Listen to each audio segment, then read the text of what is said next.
साहिल खानचा अटकेपासून वाचण्यासाठी 1800 किलोमीटरचा प्रवास।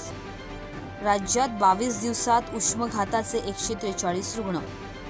जळगाव लोकसभा तालुकानिहाय ईव्हीएम व्हीव्हीपॅटचे वितरण सुरू।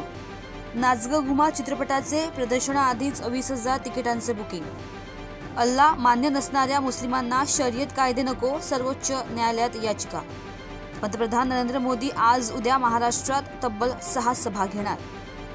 हेमंत सोरेन अटक प्रकरणी सर्वोच्च न्यायालयाची ईडीला नोटीस।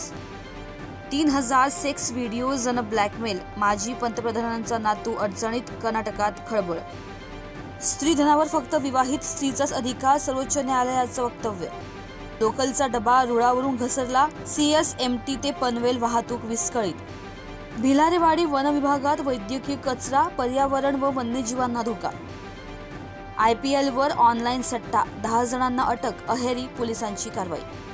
निवडणूक खर्च निरीक्षकांकडून मालेगाव व बागलाण मतदारसंघातील खर्चाचा आढावा।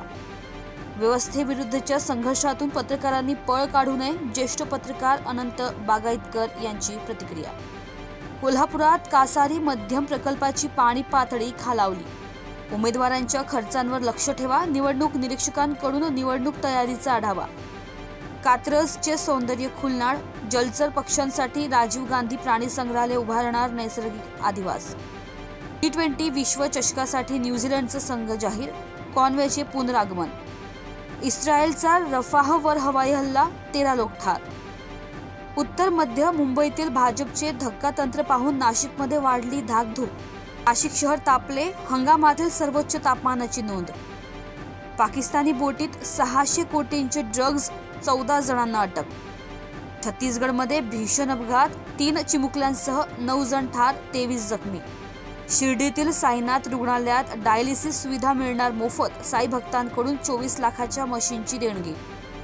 संदेशखाली प्रकरणी CBI चौकशी सुरूच राहणार, सुप्रीम कोर्टाकडून बंगाल सरकारला झटका।